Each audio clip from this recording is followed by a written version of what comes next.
I poured the milk into the cup of hot black tea until the surface clouded over and lightened with coils of steam, like the genie of memory rising out from the uncorked bottle of the forgotten. The turf-brown tea settled at the brim of the cup, as silent as the guilty bog water that brimmed the White Bog Hole I had walked away from many years ago when I was a child.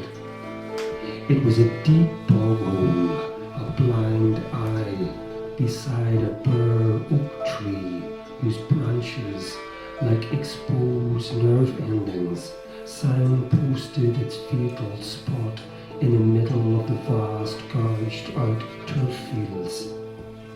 As I returned that day to Uncle Frank's pub on the sea road through the coconut scent of the yellow wind bushes, the palms of my hands were still stinging, reddened, branded by the weight and the coarse fabric of the turf sack. And all around was the echoing liquid call of the curlew, marking out the hollow tent of the sky, the amphitheatre that had been listening all along to the puppy yelps muffled in the turf sack, and my footsteps dragging them to the bog hole. The mute coliseum of the firmament gasped as the tossed sack whirred through the air, hit the bull's eye of the bog hole, bobbed, seemed to float, then slowly sank. As I turned and fled, my footsteps were lighter, but the naivety of my bravery weighed down my outsized Wellington boots with a heavier tread. In my pocket was the 50-pence piece, the Judas coin Uncle Frank had given me to do the man's job he didn't have time to. And overhead, the crowded audience of the sky darkened in disbelief.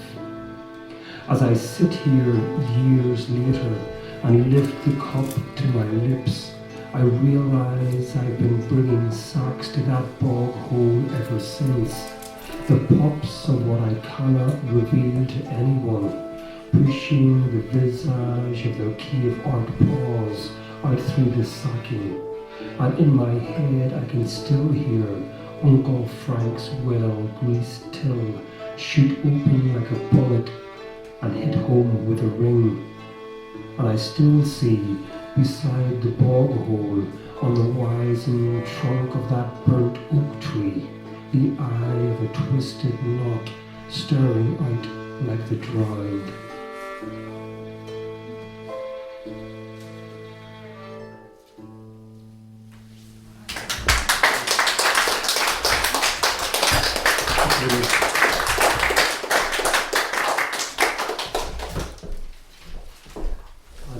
This next poem was a gift of a poem that you get living where I was born. Milton Cemetery, Belfast, March 16th, 1988.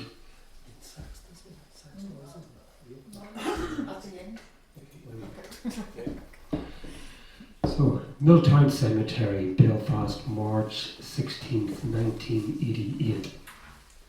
The last of the 3 coffins had just been lowered when the first grenade exploded. I was blown 12 feet away, yet landed on my back unhurt. Over the PA, a voice called out to get down.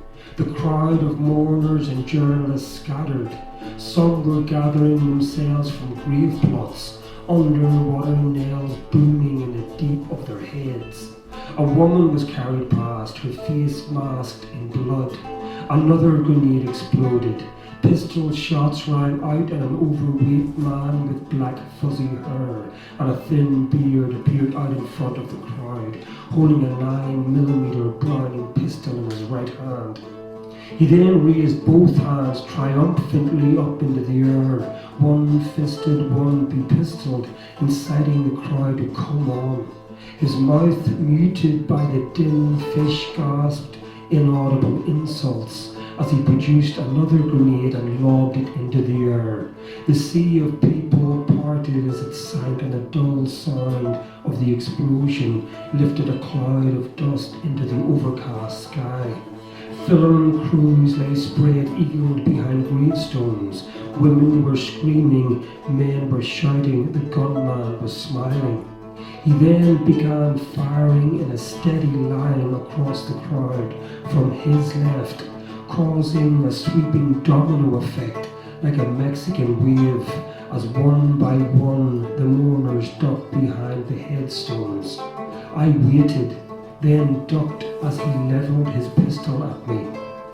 I held my face to the inscription on someone's headstone, their life surmised into 2 monumental dates, as the wave fell away to my left with the gunshots tracing its fatal arc after the falling crest. Before I stood up, I stole a glance over the headstone. The gunman had turned and was running towards the motorway, where a white RUC van was parked on the grass verge. A large group of people chased after him, hers bolting after the greyhound. The gunman stopped to turn and fire. The people chased him, dodged bullets like boxers waving fists. The RUC van drove off, with no bullets left, no grenades, exhausted. The gunman ran onto the deserted motorway, chased by 3 angry men. At the graveside, film crews scrambled out from behind their protective tombstones, cameras rolling, frantic for interviews. A tall blonde presenter for the BBC with her microphone held out like a pistol, turned to me and demanded, "What did you see?" As I turned away, I told her what anyone from there in those days would say. I saw nothing.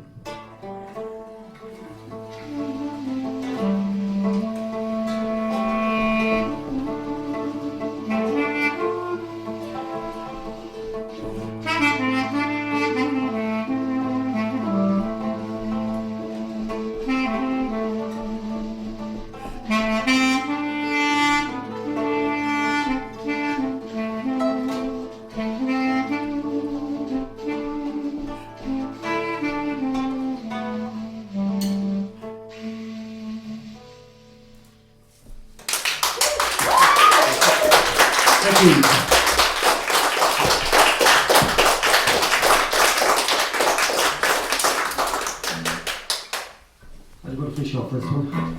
Dear Joe.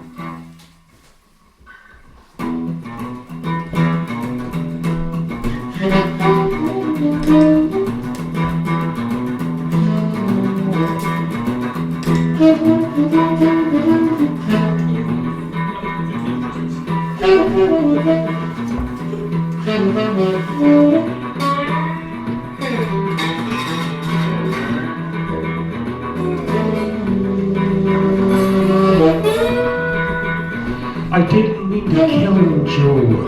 We were drinking all day. We were living in that one room for 3 months after he left. It was the end of a long, dark winter. We had 5 sausages. Who was getting 3 and who was getting 2. I whacked him over the head with the frying pan and ate all 5. They called the cops. I had every intention of handing myself in until I heard the sirens whirling bad news out on the street. Ice blue flashing through the window. I bolted down the fire escape and headed for the hills. I used one of our canoes to get upriver, Joe. I'm in the cabin we use when we're fishing. I gave this letter to a trapper rolling down river who gave me his word to deliver. I was at our name tree today, Joe. Birds must have pecked his name off. There is a hole on the side of the tree like a gouged out eye where his name used to be. And it's lonesome up here, Joe. Last night I went out roving. The sky spun around my head like a prostitute's skirt, and the stars flashed like lights and flitted around a swollen gonorrhea moon. And I can't stop thinking, Joe, is he with the shades on the spectral wastes, drifting through endless day? When the kettle boils, I hear him screaming. As the train rumbles by, I feel him nearing. I saw the old wild horse today, Joe, running through the leafless winter trees. When I look out the cracked window of the shack, it looks like the outskirts of my own brain, Joe, the slum end of my mind. But tonight there is no moon. It's hiding out like I am, Joe, behind a sky full of bullet holes. Everything is hypnotized by the wind, Joe. There is no control. Man is a machine droning along like a fly in the wind. If you come, Joe, burn whiskey. Please, Joe, roll me up some whiskey, Joe. I left a canoe just for you. Roll me up some whiskey, Joe.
Thank you.